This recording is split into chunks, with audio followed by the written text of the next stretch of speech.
Proving lines parallel. Objectives: to determine whether two lines are parallel. Theorem: the converse of the corresponding angles theorem. If two lines and a transversal form corresponding angles that are congruent, then the lines are parallel. Example, it says which lines are parallel, and it should say if angle 6 is congruent to angle 7. Justify. Well, first we need to find angles 6 and 7, so I'm going to locate them right here. And notice we have to figure out which lines are forming angles 6 and 7. So here's 6, and here's what makes angle 7. And notice 6 and 7 are corresponding angles, and with the corresponding angles, B is the transversal, and L and M would have to be the parallel lines. So that means that L is parallel to M because corresponding angles,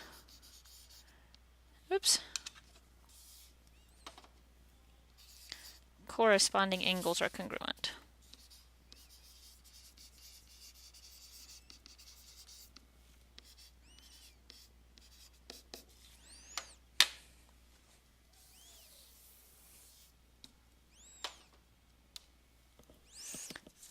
Okay, converse of the alternate interior angle theorem. It says if two lines and a transversal form alternate interior angles that are congruent, then the lines are parallel.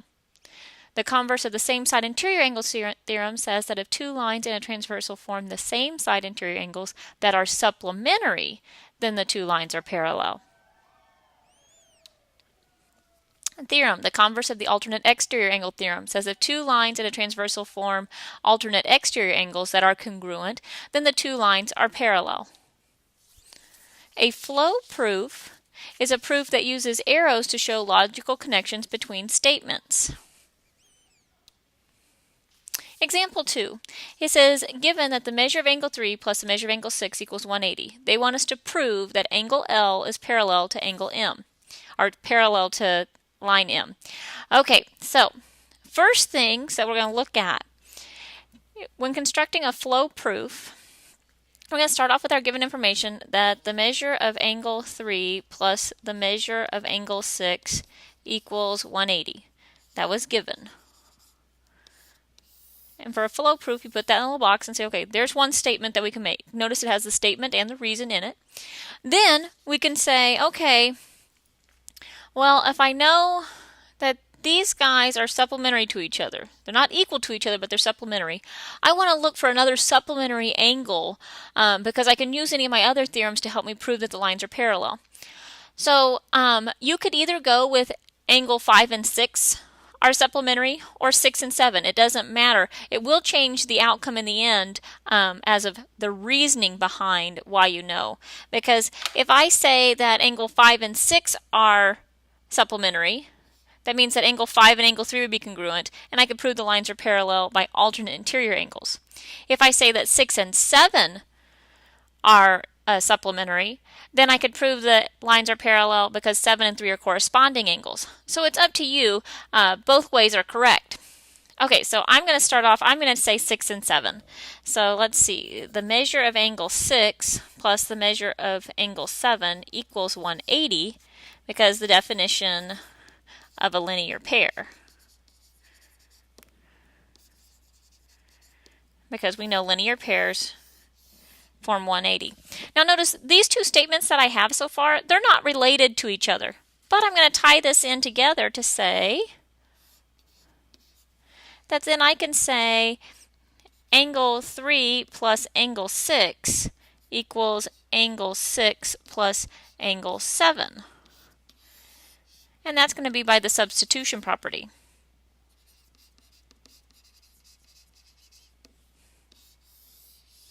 Okay. Then I can say, I'm running out of room. Usually you just continue to go sideways, but that's okay. Then I can say that angle 3 is equal to angle 7 by the subtraction property, because I'm subtracting angle 6 from both sides. Then I can say that Angle 3 is congruent to angle 7 by the definition of congruent. And then last but not least, I can say, I'm going to have to draw a big arrow down here where I have room. Sorry. L is parallel to M because if corresponding angles are congruent,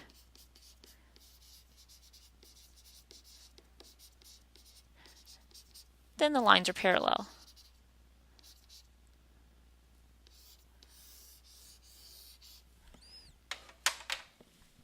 And notice how the arrows connect our statements and reasoning and our logical thought of how we start out from the given and went to that line L is parallel to line M.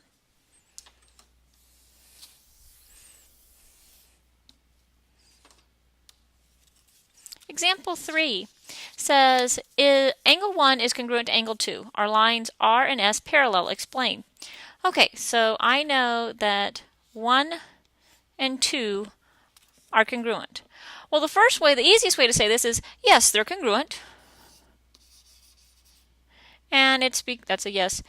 Angle 1 and angle 2 are alternate exterior angles.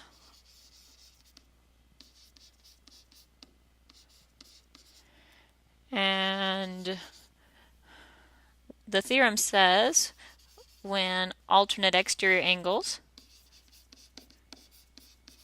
are congruent,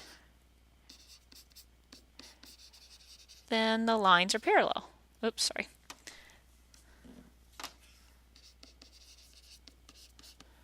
Okay.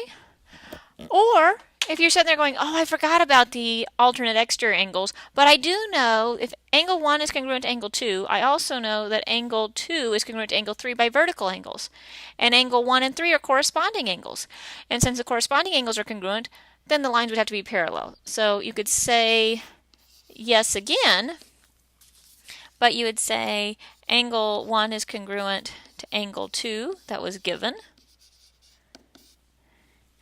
Angle 3 is congruent to angle 2 because they're vertical angles.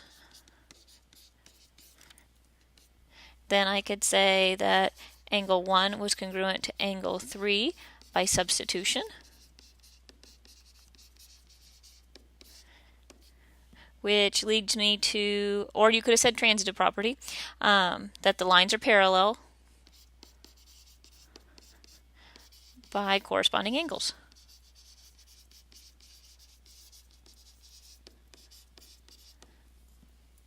So there's two ways to show that these lines are parallel.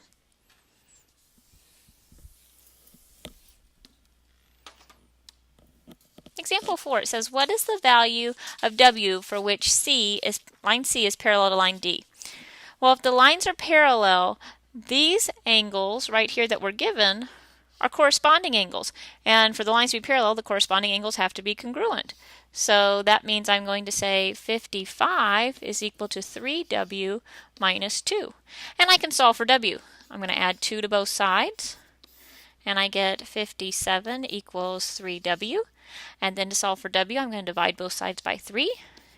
And I get W equals 19.